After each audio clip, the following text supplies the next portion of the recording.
Преглед на содржините во денешниот дневник. Со низа свечености се одбележува денот на сесловенските просветители Свети Кирил и Методи.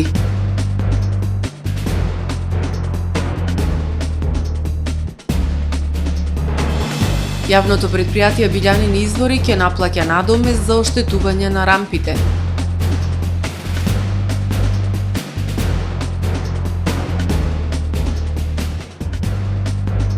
Волшебната представа за деца Црвенкапа во недела во Охрид.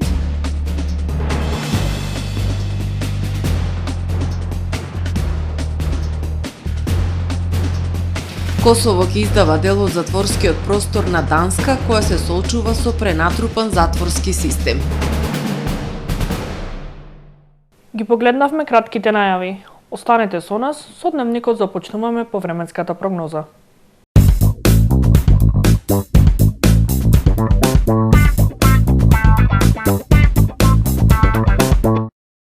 Тамаро е 25 години охридски водечки лидер и препознатлив бренд. Обуките од менаџерскиот тим се доказ за максимална посветеност кон вработените.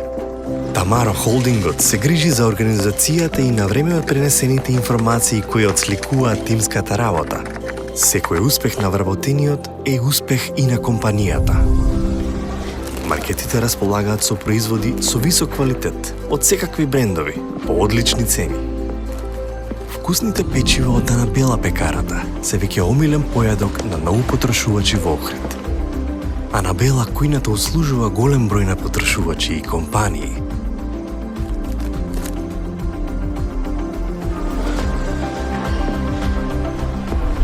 Рибарата е секогаш снабдена со најразлични видови на риба и морски плодови. А месарниците располагаат со свежо месо и месни производи во секое време. Уживајте во својот охридски домаќин.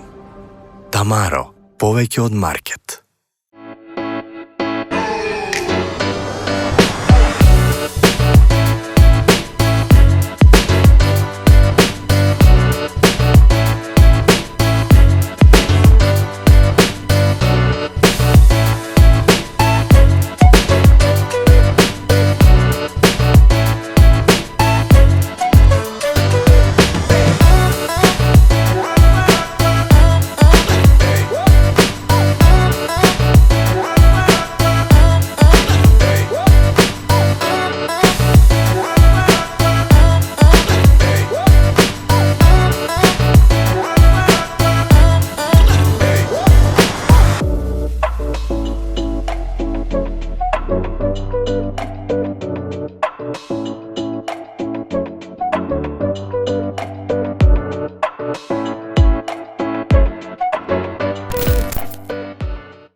Добар ден. Прво издание на дневникот на ТВМ.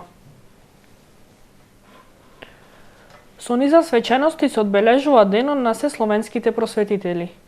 Во Охрид беше положено свежо цвеќе и беа доделени награди за најдобрите ученици од основните и средните училишта. Во Калишта, трибина, Светите Кирил и Методи стожер на нашето постојање. Браќата Кирил и Методи пред еден милениум покажаа дека нема инфериорни култури и народи, нема нееднакви пред Божјото Слово и Божјата правда, дека секоја неправда може да се порази со силна волја, посветеност, работа и труд. Нивниот аманет кој го оставиле е голем, исто како што е големо и нивното име, истакна лидерот на ВМРО ДПМН на трибината во Калишкиот манастир. Тие се денес европски светители и заштитници и секој може да го слави нивното дело, но факт е дека пред повеќе од 1100 години нивните мисионерски чекори почнале од македонската земја, додаде Мицковски. и токму од македонската земја го земаат сето свое јазично, културно и идентитетско семе и го шират низ целиот словенски свет. И ако не беше нивната духовна сила и школа, немаше да биде ниту светите Климент и Свети Наум, кои се најсилната греда врз која се потпира и нашата света православна црква, но и нашата писменост. Затоа светите Кирил и Методи се стожерот на нашето постоење. Делото на Кирил и Методи од пред 11 века е цивилизацијска придобивка на која се сеќаваме со гордост. Треба да ја сочуваме нашата историја и така да го добиеме заслуженото место во Европската Унија, истакна научната фела. Кога се обиделе на автентичен начин да го пренесат Божјото Слово, не обидувајќи се на никого да влијат врз нечија култура, врз нечи идентитет, јазик, туку на автентичен начин да го пренесат, создавајќи писма. Тоа е абсурдот на политиката и мешањето на политиката во историјата и токму пораката е, тука ја гледам на Кирил Методи, таа рамноправност на словенските народи, вклучително и македонскиот, кој што заслужува да го добие своето место во Европската Унија. И во Охрид, луката на словенската писменост со низа свечености се одбележа денот на сесловенските просветители. Делегација, амбасадори, конзули се поклонија пред апостолите кои го описменија словенскиот род. Првите апостоли на словените не го оставија најдрагоцениот подарок, а тоа е нашата писменост и културниот идентитет, истакна градоначалникот Пецаков. Потекот на денот покрај положувањето на цвеки на предспоменикот на светите Кирил и Методи и доделување на награди на најуспешните од основните и средните училишта ќе продолжи во вечерашните термини, ми се чини околу 7 часот повторно проекција на филм посветена на светите браќа и тука негдека овие 3 дена ќе завршат како програма, така да би рекол богата и достоинствена програма да го одбележиме денот на просветителите онака како што заслужуваат. Чествувањата завршуваат вечерва во катедралната Света Софија, каде ќе има беседа, концерт на учениците од музичкото училиште и проекција на документарниот филм Кодот на Македонија. Во рамки на свечената програма за одбележување на 24 мај, денот на сесловенските просветители Кирил и Методи, вчера вечер во Универзитетот Свети Апостол Павле се одржаа 2 културни настани, организирани од општина Охрид и амбасадата на Република Словачка во Македонија. Беше отворена изложбата на фотографии по трагите на светите Кирил и Методи и беше прикажан документарниот филм Тајниот код на Константин. На настаните во името на локалната самоуправа присуствуваше заменик градоначалникот Перчо Божиновски и советници од Советот на општина Охрид. Проекцијата на филмот ја проследија и словачки амбасадор во Република Македонија Хенри Маркуш, архиепископот Охридски и Македонски господин Стефан, високи представници на Македонската православна црква Охридска архиепископија, пратеници, функционери, професори и граѓани. За оштетување на рампите и за непрописно напуштање на паркинг просторот во премиум зоната, јавното предпријатие Билјанини извори ќе наплатува надоместок во износ од 50 евра. Предпријатието често се соочува со трошоци поради оштетување на рампи и на други злоупотреби од страна на несовесни корисници на паркинг просторот со кој стопанисува. Со измена на ценовникот од страна на Советот на општината, сега предпријатието има основа да ја наплати штетата од причинителите, кои ќе ги идентификува од видеонадзорот. Јавното предпријатие Билјанини извори во иднина ќе наплатува надоместок во износ од 3000 денари за оштетување на рампите и исто толку од корисници на јавниот паркинг простор кои ќе ја напуштат премиум зоната спротивно на прописите. На последната седница на Совет беа изгласани измени на ценовникот на ова јавно предпријатие во делот на стопанисување со јавниот паркинг простор, со што се овозможува ваквата наплата. По соодветен назив за овој надоместок е глоба, бидејќи се санкционира несовесното однесување на граѓаните кон јавното добро, истакна советничката Живка Ангеловска. Таа побара појаснување како предпријатието ќе утврдува кој е прекршителот и како ќе врши наплата на овој надоместок. Како вие ќе утврдите, значи на некој начин истрага треба да направите и да утврдите кој е виновникот, за да можете да му го препишете тој надоместок, доколку е на доброволна основа, тогаш во ред. Меѓутоа, оној кој што несовесно се однесува, сигурно нема ни доброволно да го плати надоместокот, во спротивно, што ако е штетата, например, на рампата многу повеќе од 3000 денари, и сигурно дека вие нема да се ставите во истражен орган, па за да утврдувате самите кој е причинителот и да му давате казна за тоа што направил, без при тоа, нели, работата да ја завршат истражните органи, можеби судските органи, можеби да се утврди прекршок или на друг начин да се утврди одговорноста. Директорот на јавното предпријатие Билјанин Извор истакна дека не станува збор за глоба, туку предвидување ставка во ценовникот како основа за наплата поради разните начини со кои граѓаните избегнуваат плаќање на паркинг и честото оштетување на рампите од страна на несовесни корисници на јавните паркиралишта. Ние имаме ценовник колку нас не кошта таа даска и ради тоа донесовме ценовник да можеме да извршиме на плаќање. Дали ќе платат веднаш со кеш по фискална сметка или во однос на видеонадзорот, ние утврдуваме, имаме регистрација која некој ќе помине слободно по рампите, која ќе искрши. Ние бараме информација од МВР, добиваме кој е начиво име регистрацијата и пуштаме фактура. Во делот на доколку настане поголемо оштетување на рампите, нормално имаме видеонадзор, ќе викнеме и вешто лице и ќе може да утврди вредност на поголема штета. Директорот посочи дека во работењето се соочуваат со различни ситуации на злоупотреби од страна на корисниците на паркинг и врз основа на видеонадзорот се утврдува дали во одреден случај ќе се пристапува кон директно наплаќање или ќе се оди по судски пат со поднесување пријава. По трет пат се одржа големата детска трка во организација на атлетскиот клуб Охрид трчат. Спортската манифестација има за цел да ги промовира спортските навики кај немладите и да ја подигне свеста за поголема физичка активност. Околу 500 првачиња од основните училишта од Охрид и Деварца беа дел од големата детска трка која се одржа вчера на стадионот Билјанин Извори во организација на Охрид трчат. Спортската манифестација, која во ваков формат се организира по трет пат, има за цел да ги промовира спортските навики кај немладите и да ја подигне свеста за поголема физичка активност. Пред почетокот на трката, присутните ги поздрави градоначалникот на општина Охрид Кирил Пецаков. На моје големо задоволство и радост, денеска сум овде заедно со вас за да ги поддржиме и бодриме нашите дечиња, кои ќе ја трчаат својата прва голема трка. Здравствената наука и медицината постојано потенцираат дека децата кои се занимаваат со спорт растат во здрави и самоуверени личности. Затоа, оваа трка не е само забавен надпревар, туку и значајна иницијатива за подигнување на свеста за важноста на физичката активност и спортот од најрана возраст, кажа градоначалникот. Пецаков додаде дека спортските активности покрај тоа што се полезни за здравјето ги учат децата на дисциплина, тимска работа и упорност. Нека оваа денешна трка биде символ на почетокот на едно патување кон здрав живот.